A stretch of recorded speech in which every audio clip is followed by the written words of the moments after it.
All right. Well, this is we're on Atomic Habits, Chapter 2. A couple of you didn't make it last week. I think there was a little bit of a link problem. That's what I've been told. Hopefully, we're all straightened out on that. But any comments on Chapter 1? Beth, you had something to say about. I think you sent me a note or just a comment about how our previous two books tied into this one. Can you comment on that? Yeah, if I can remember what I said. I guess it's just simply the matter of, with the 12-week year, having my vision and all the things that we're doing. And with the compound effect, that means, over time. So you make a small change like Atomic Habits, but it's that compounding effect over time. So I can see how those tie together, along with the checklist manifesto is just, usually that checklist is about safety or doing something, in a routine that you already know how to do. And that's sort of what I need to do to get my new habit. And so there's more to be learned, but they really do tie together very nicely, I think. Yeah, they really do. I hadn't thought about that quite, the context that until you sent me that note and such. And I don't think you even said anything about 12-week year at the time, but yeah, bringing the 12-week year into it. Some of the same stuff, but with different flavor. I know I sent you guys an email. I'm still, well, let me say I'm resting real well in the whole idea of goals versus processes / systems. That has, and I've even tried to be sure that I'm thinking about what I'm understanding what he's saying and not just using what he's saying to what I think he's clear is saying about my whole thought process around goals versus growth. That, I've got a guy that agrees with what I say. Here's a book that agrees with my idea about goals versus growth, but really knowing what James Clear is saying. So, Gary, what are you thinking? I reread the second chapter early this morning, and then you look at this, and I got to say this right now because I'm into a business start. I'm counting on these laws to really add up because, there's not a ton of results. Now, there's some. I'm encouraged by that, not as much as I want, but I have to take a long-term approach, hustle every day, but know that this law of multiplication and growth is going to catch up. And, I'm trusting it. And then I'll have some comments on the second chapter when you get into that. Yep. Well, let's go ahead and jump into the second chapter, unless somebody else has something else on Chapter 1. Welcome, Kenneth. Thank you. Yeah, glad you made it. Thank you. So, Gary, Chapter 2, lead us off. Tell us what Clear is saying. Okay, what he's saying is that this whole concept of having a goal, or another way to say it would be to have a vision, is something that doesn't necessarily motivate you or get you where you really want to be. Traditionally, they found that to be the case. He said you can have two ways to do this. You can work outside to in, which means that you have these tangible goals of making X amount of money or achieving a certain thing. And that eventually will take you to a self-identity, because the more you repeat a skill set, the more you become that person. But the real path is to identify, first of all, of who you really are, and then let that identity perpetrate itself out into the marketplace, and then you continue to perfect. So I thought this whole concept of self-identity reminded me somewhat of the Caroline Leaf book that Danny and I have gone through in quite a bit of detail from the standpoint that you can rewire the proteins and the construction of your brain to have mindset. And so from that way, I think it relates over to the leaf material. So bottom line on my long-winded comment here, it's an inside out world. And if you start with the inside, get that right, then your outside will come. Yes. So one sense, Gary, you jumped right into the diagrams on page Yep. 30 and 31, or really 31. You have outcome-based habits and identity-based habits. Look at there on page 31 about the outcome-based habits of going from outside in versus identity is inside out.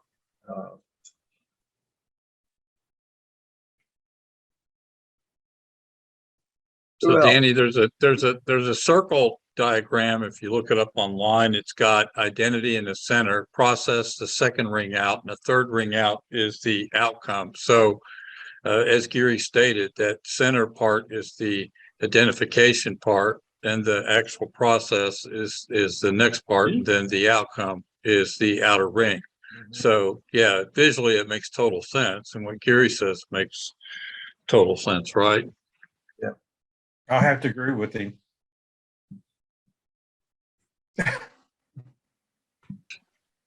what if you didn't? No, stop it. Stop it. Stop it. Stop it. What if you didn't? What if you didn't? That's like the other day I was telling Yvonne, since we've been together, I have never made a decision lately. So I get that. Welcome to a long-term marriage contract. There you go. There you go. Let's just kind of start there on page 29. Let's just look down, and you'll look at the beginning of page at the beginning of chapter 2.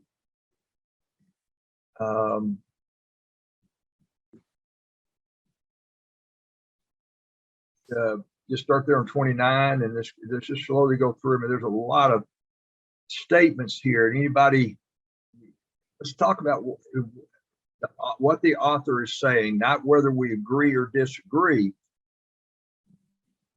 What do you got underlined?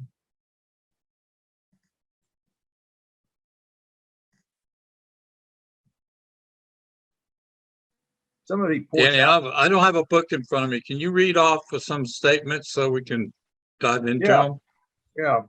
Yeah,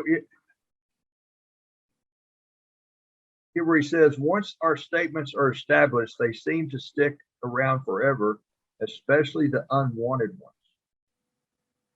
Despite our best intentions, unhealthy habits like eating junk food, watching too much television, procrastinating, and smoking can feel impossible to break. Then he leads right into changing our habits is challenging for two reasons. One, we try to change the wrong thing, and two, we try to change our habits in the wrong way. Gary alluded to that a while ago. And who is it that said thinking is hard work? Was it Maxwell or Tracy or somebody that said, it's easy. And that's why I think this habit thing is so easy, is that you learn some bad habits, you stick with them, and it's easy just to think like that, but it's more difficult and it's more work to think about a constructive new way.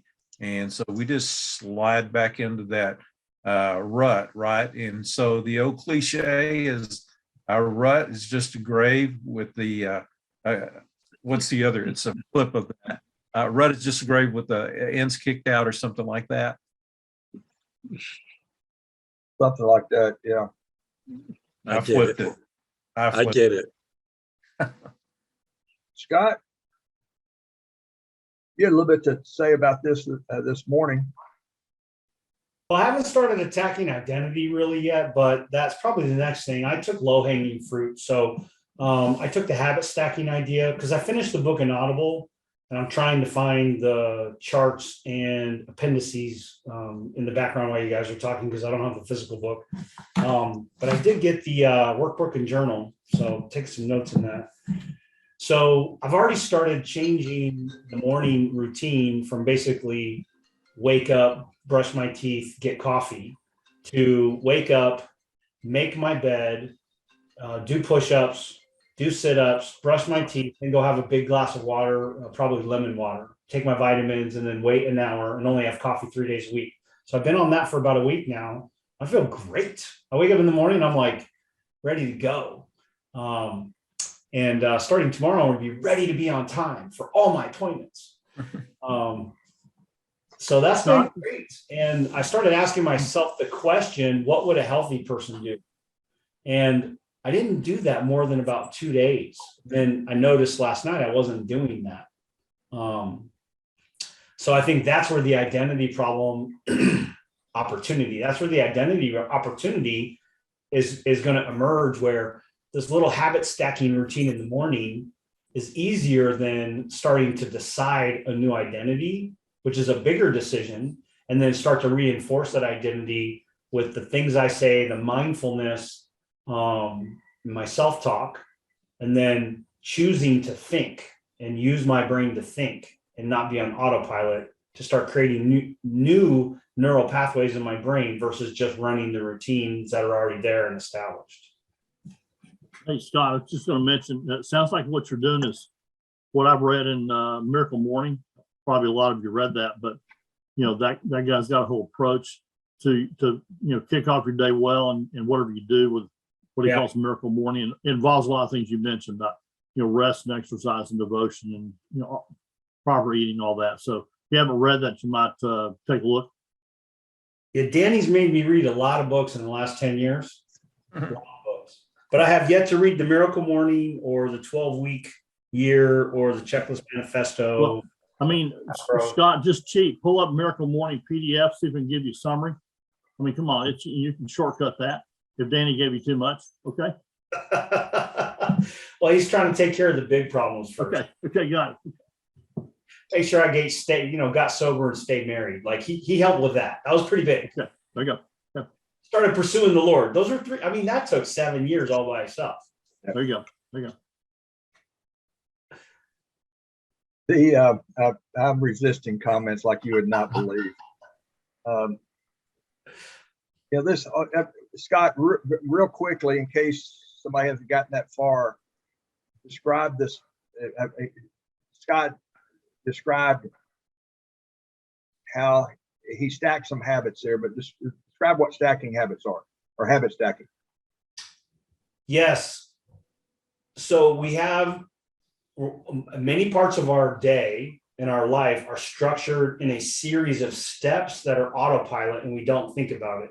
You hold the toothbrush in a certain hand, you put one sock on one foot first. You don't think about it, you just go into it. And so habit stacking is basically sitting down to write out the steps that you follow, observing it, and then say, what would I like to do? And then start to put a couple things in the middle of that chain of events, the sequence of events, and then intentionally making yourself do those sequence of events until it gains its own momentum. And now it's the new autopilot sequence of events. And the one I decided to follow, he suggested making your bed. So I decided to make my bed, do push-ups, and do sit-ups. And so every morning I get up and I wrote down everything I do, and I inserted right between get up, go to the bathroom, and then brush my teeth. I put 3 things in the middle: go to the bathroom, go back and make my bed, do push-ups, incrementing one every day, do sit-ups, incrementing one every day, and then go back and do the rest of it, brush my teeth. And then I make a cup of coffee, so that now I'm only having coffee like 3 days a week when I'm out, and I'm not making coffee at home anymore. So that's what I did. I've been running it for a week, and now today was like easy. I got up and I just did it, and I didn't have to like willpower or think too much about it, and I felt good about it.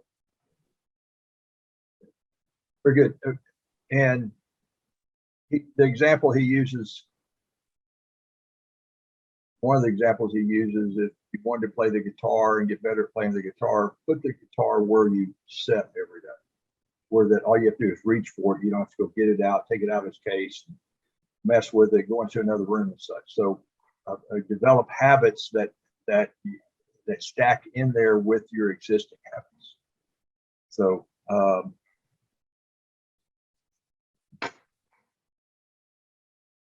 going to jump over to page 34. Kind of allude to something there that Scott alluded to, something Scott said, and Gary, but the goal is not to read a book.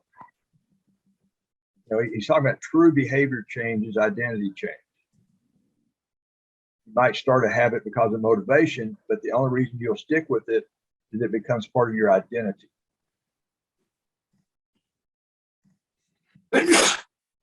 Bless you. Thank you. Improvements are only temporary when they become part of who you are. The goal is not to read a book. The goal is to become a reader. The goal is not to run a marathon. The goal is to become a runner. The goal is not to learn an instrument. The goal is to become a musician.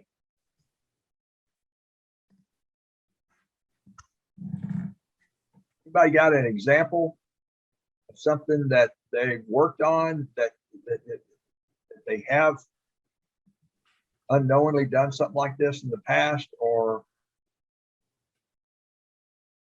what you're in the process? I'll give you a simple one, Danny. I've always had an interest in photography and, you know, family pictures and vacations and stuff like that. But in lieu of buying a gun one year for Christmas, which my wife strenuously objected to, we got a camera.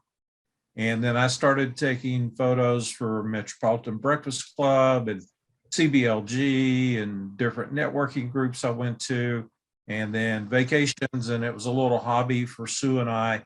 And so I developed a reputation as a photographer, not a professional one, although I got paid once or twice to do it. But people began to see me with the camera in my hand all the time. Sometimes they objected and sometimes they approved. But it's just something that I was interested in. I pursued, and there you go. I was a photographer in some people's minds. I've got another example. Many years ago, in my 20s, I had, before in my life, I had the habit of, I didn't like to read, period. So I just avoided reading anything. Even in school, I read only what I absolutely had to, and then probably not if I can get away with not doing it. But in my late 20s, I started, hanging around with very, very successful people, and they said, "George, you'll never be a success unless you learn to become a reader." And I thought, well, I hate reading, so I just set the goal of a very small habit of reading. And to give you an idea how much I hated reading, first place, I couldn't read more than a half a page at a time before I would just put the book away. So I set that habit of reading a half a page every night before I went to bed for a month. And I started that, and, inserted that into my nightly routine. And then it was a whole page. Then it was 2 pages, 3, 4. And now I read every time I sit down and there's something written on it, I'll read it.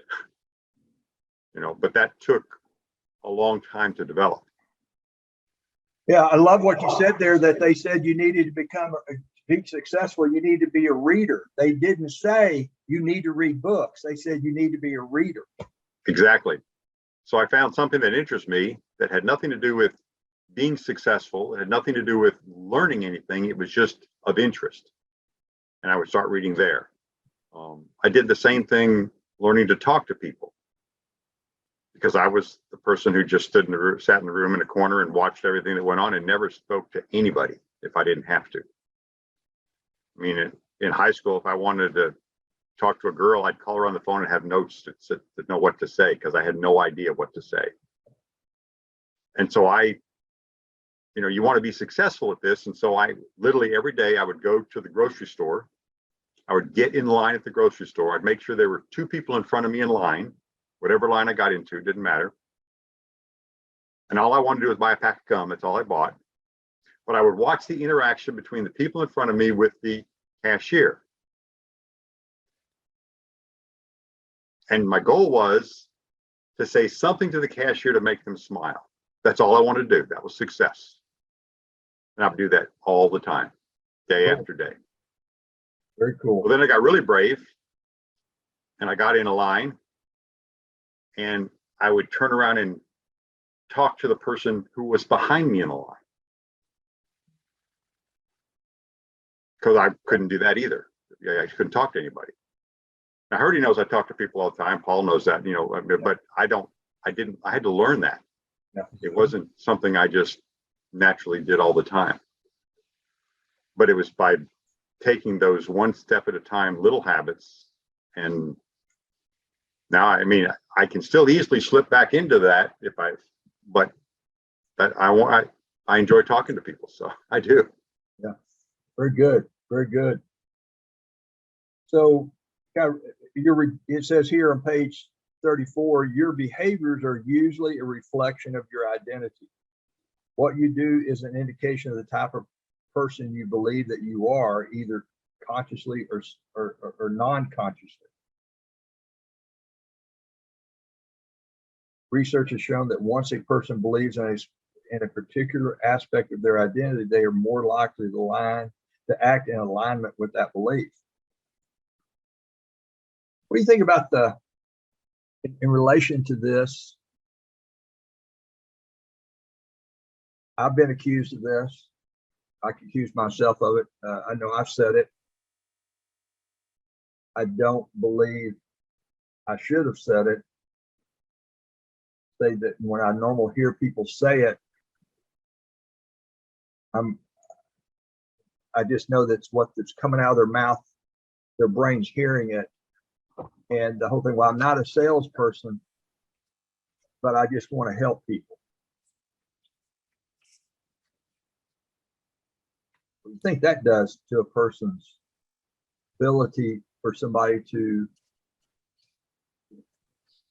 the whole sales process?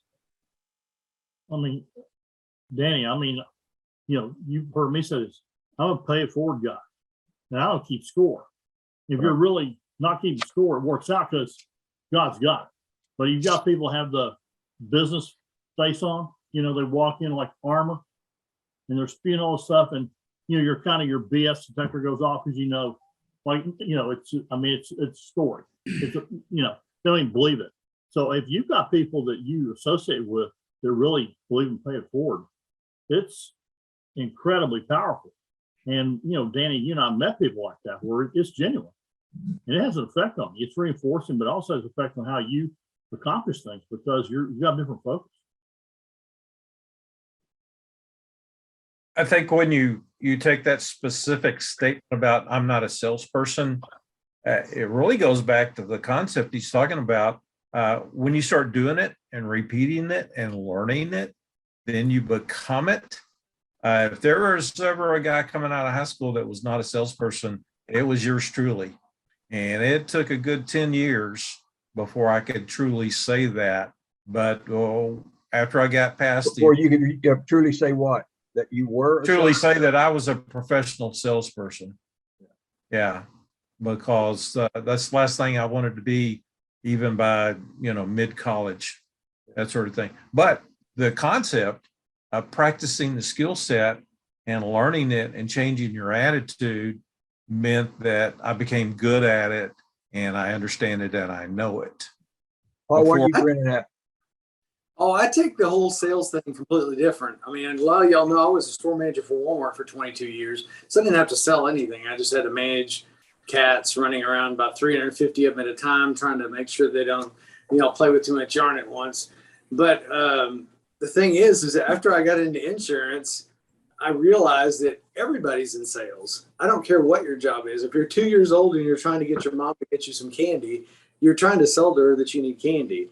If you're a store manager at Walmart, you're trying to sell to your boss to make your boss think you're doing a great job for you, will get a raise, get a promotion, whatever the case may be. Everybody's in sales in some manner or means. You just don't think you're in sales. Oh, I'm not a salesperson. Everybody's in sales, whatever they do, because they're all trying to make make the progression in life or the way up the ladder, regardless if they're selling to insurance or whatever they're doing. Yeah. He says on page 35, when you have repeated a story to yourself for years, it is easy to slide into these mental grooves and accept them as fact. There's internal pressure to maintain your self-image. It gets into that. And he talks over here about the unconscious, non-conscious, subconscious, whichever one you want to, but I tend to think about it as your other than conscious mind. And that's where your 90+% of our behavior is coming from there. Our other than conscious mind works about 10,000 times faster than our conscious mind. And if you're constantly feeding your other than conscious mind that you're not a salesperson, you're going to start doing activities that do not relate to being a salesperson. The whole thing out of what Gary was talking about, Dr. Lee's book. This is the stick man moment, right, Dan? Stick man. Yep.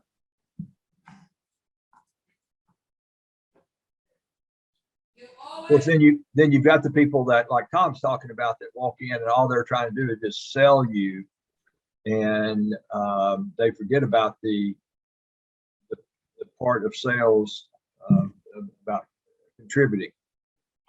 They're always closing instead of contributing. Well, Danny, beyond that, I mean, you've seen this. They don't even know what they're closing. Yeah.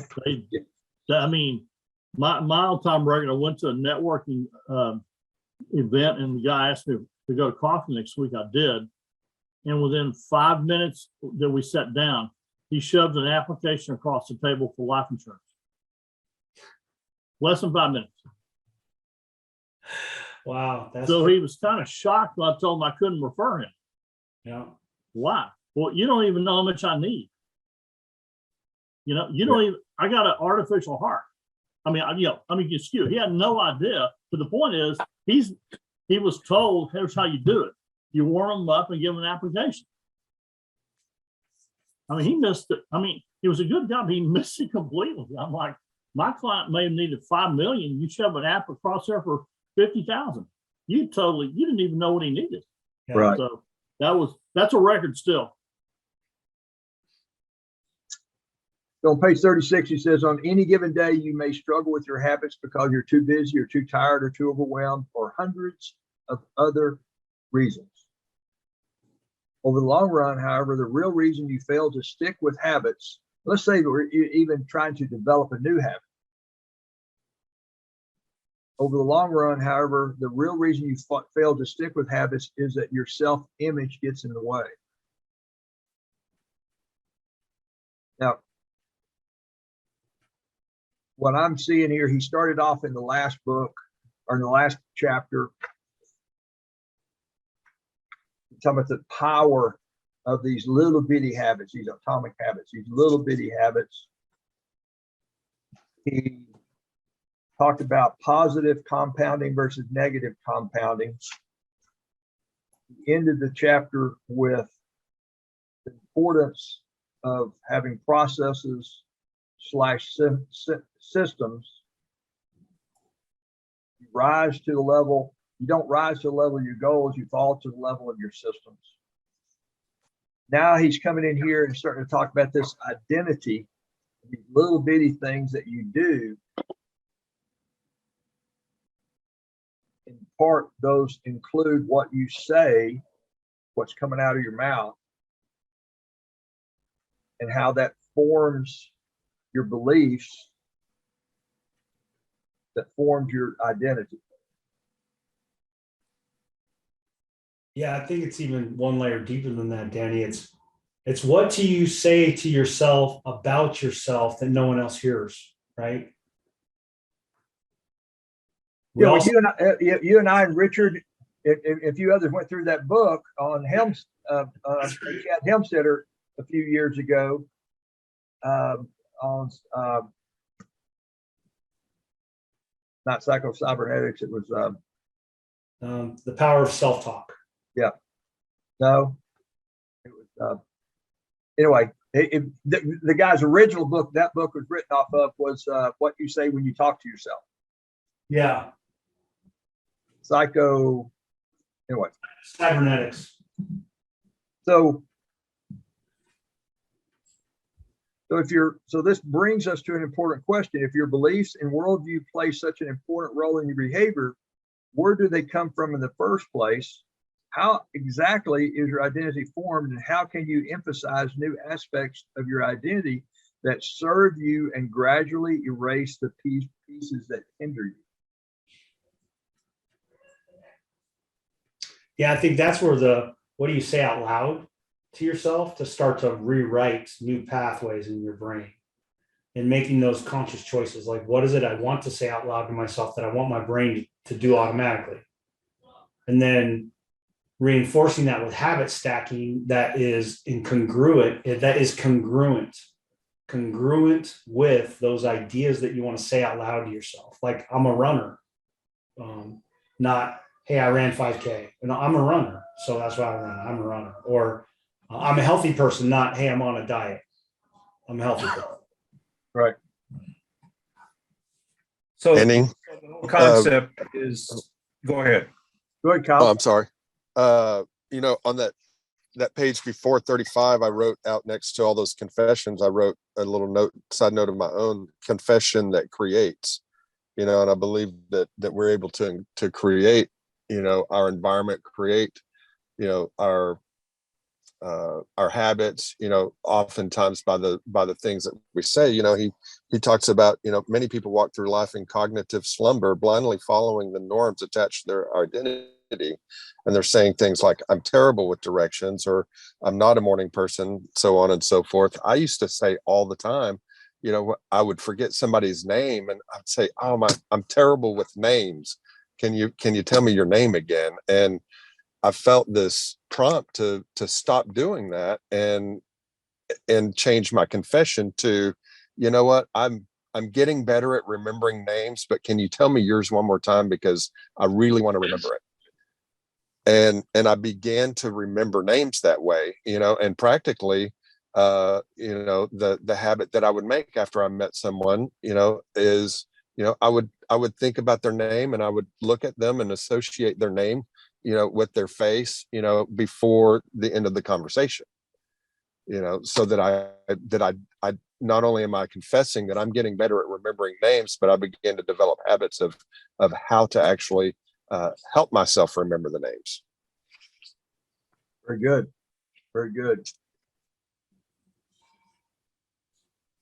Here in page 36, the two-step process to changing your identity. Welcome, Tina. He comes in here, and your habits are how you embody your identity. Scott's embodying the identity of an organized person. When you write each day, you embody the identity of a creative person. When you train each day, you embody the identity of an athletic person. The more you repeat a behavior, the more you reinforce the identity associated with the behavior. So what he's actually saying is put it into action. You can't think about it.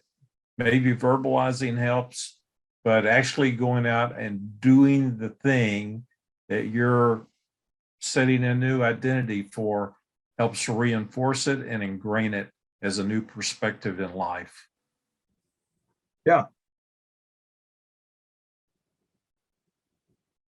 The word identity was originally derived from the Latin word, I'm not going to try to say that, which means being, which means, and identitem, which means repeatedly. Your identity is literally your repeated beingness.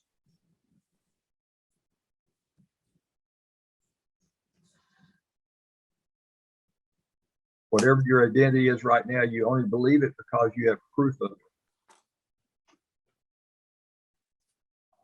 So I'll give you another example, and I got this from multiple sources in my experiences of making cold calls, which everybody says, I don't want to be that guy that calls people on the phone and, they hang up on you, they're rude to you and all this kind of good stuff.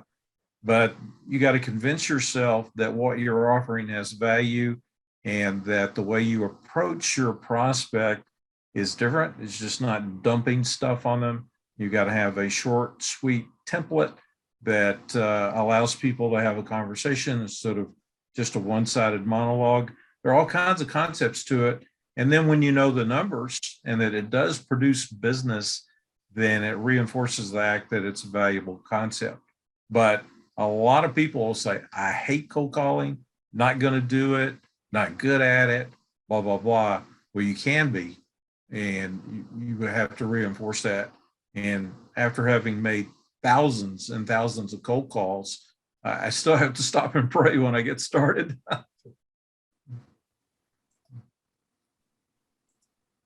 So the two-step process, decide the person you want to be.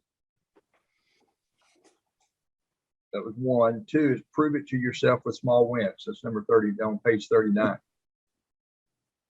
Back to something that Scott mentioned about having breakfast with Austin, and Austin brought up that Gary Seal was Austin's first sales coach. Austin decided that he was going to lay out of college one year, and he did not. And he wanted to go into sales, and I put two requirements on him. One, he had to go take a 26-week Dale Carnegie course. And two, he had to meet however often y'all met Gary and Gary was going to start training Austin on how to be a salesperson, what a salesperson meant. I look at now, being a good salesperson in this day and age includes it, I believe. I learned this from some experts. Of course, I might have just found the ones that agreed with me, but you need to live in your CRM. Your CRM, whether it's an Excel spreadsheet or a spiral notebook or 3x5 cards or a real CRM, you live in that thing, and you keep track, and it keeps track of a lot of your communications, and you input information in there, and you let it tell you. You tell when you're supposed to follow up with somebody and call somebody next, and that's why when I open up my computer every morning, the first program that is opened up is my CRM. When I look at my phone, it's a CRM. I still struggle with being a quote unquote salesperson. But when I bring up my phone, bottom right hand corner, right there closest to my thumb, is my CRM that I can pull up on my phone. I need to practice and the person that I want to be. And thought about it in just exactly those terms as he's saying here. Going to the same, when I get into my 70s in 3 years, I have a certain idea of shape I want to be in, and that I started a few years ago working on, and and I don't have to. Not a lot I have to do to. It's become a routine for me.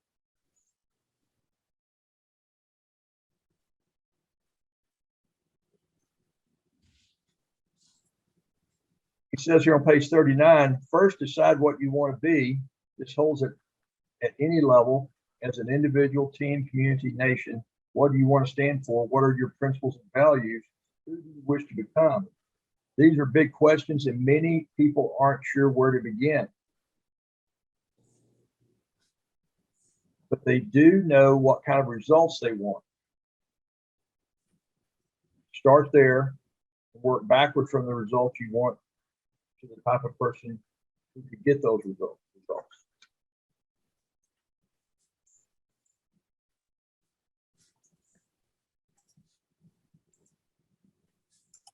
We got about 10 minutes. How's this chapter speaking to you?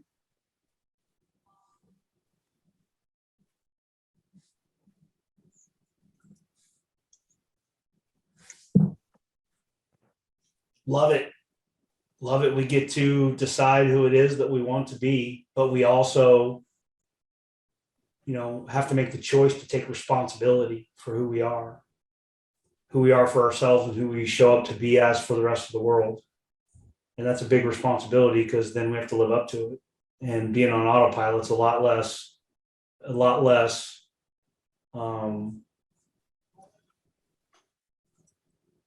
obligation in the short term, because people already expect us to show up however we're showing up for them right now, whether that's positive or negative.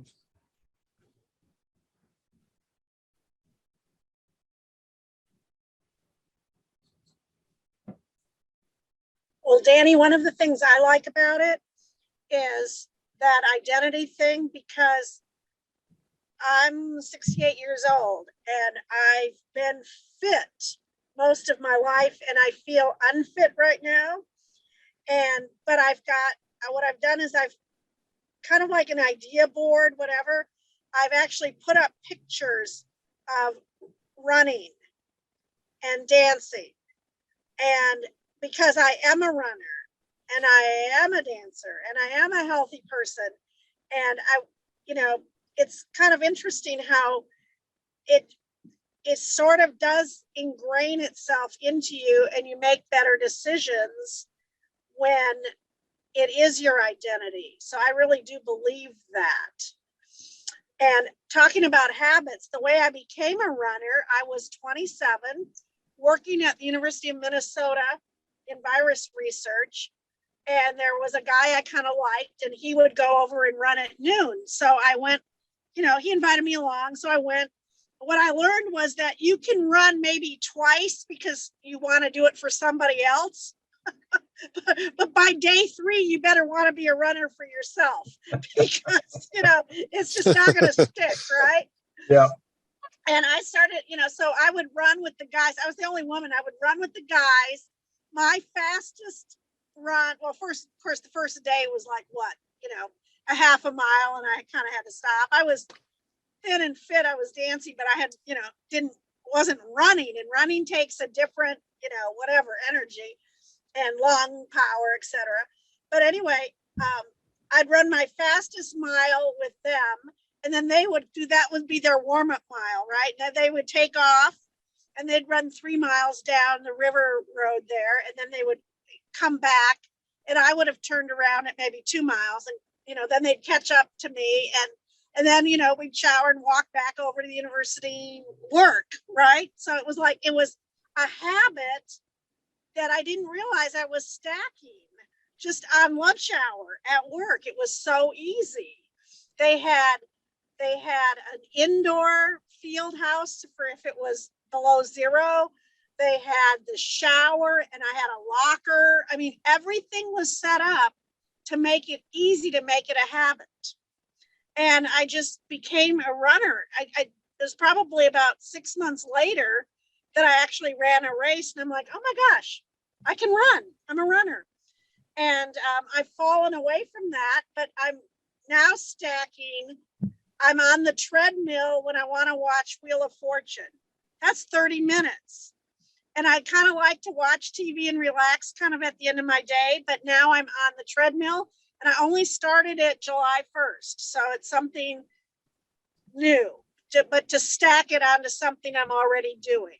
So that's my little story. Very good. Very good. Anybody else? This is a really good chapter. I feel like probably could have, I've been real quiet, but I feel like I probably could have spoke the entire hour about it. Maybe even teach a class on it. I don't know. You know, I love the part when he's what we just talked about, you know who you want to be. You know, and years ago, I had a pretty checkered past and had a pretty dysfunctional lifestyle, and you know, most of the people in my life were also kind of in the same boat, except for, you know, a few really good ones. And one of those really good ones was chatting with me one day, and I was talking about the ex-girlfriend that we just broke up and how dysfunctional that had been.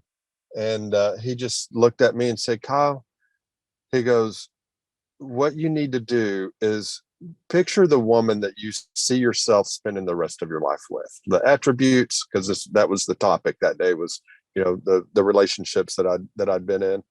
And he said, you know, picture the woman that you see yourself with for the rest of your life. You know, the attributes, you know, the profession. I mean, just like everything, you know, the type of person she is.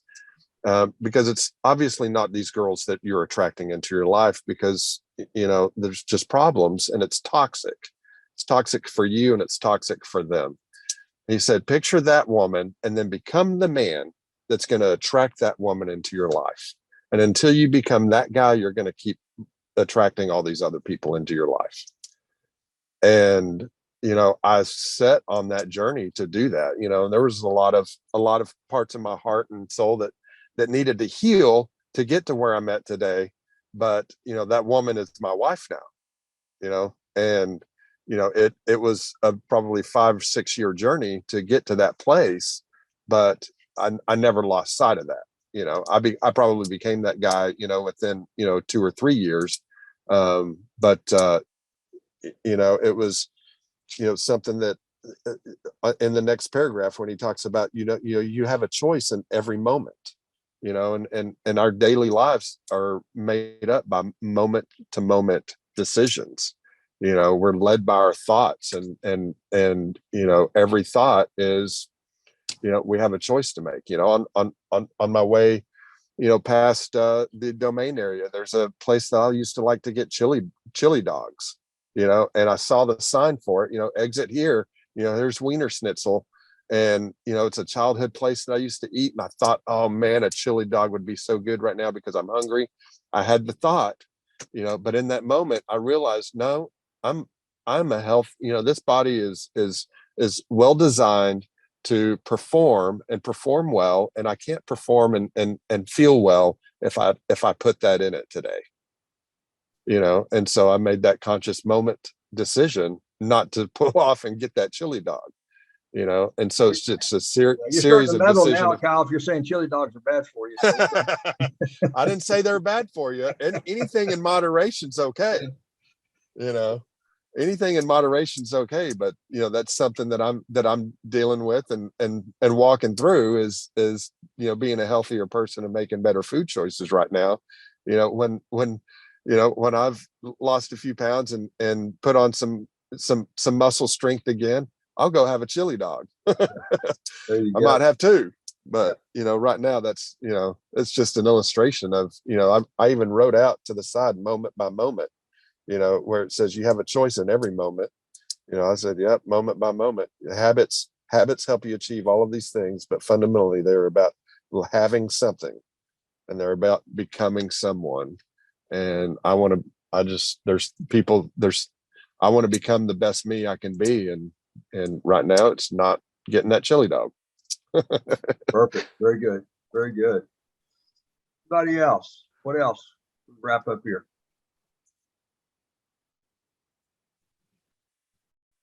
I can share briefly for me.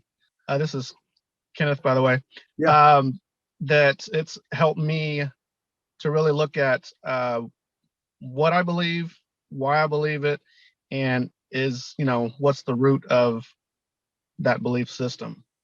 There's things that I do as far as habits that are good. There's things that I do that are habits that aren't good. And so it's that chapter's allowed me to start retracing where things come from. and is it rooted in a good cause like, my faith, or in something else? So it's been very challenging, and I would say challenging, just because it's getting at the root of different convictions that I have. So I guess Very leave it at good. Yeah, Kenneth, that's, getting is at the real good. root of some of the problems is a big, can be a big part of the reprogramming. As this Dr. Caroline Leith Gary was talking about, she Love her. she speaks directly to what you're saying there, that the neural pathways, and how you get out of the ruts. There's literally ruts in our brain that we can get that we need to get out of and create these new neural pathways there. Guys, I put up a phone number up there on the screen. If anybody needs,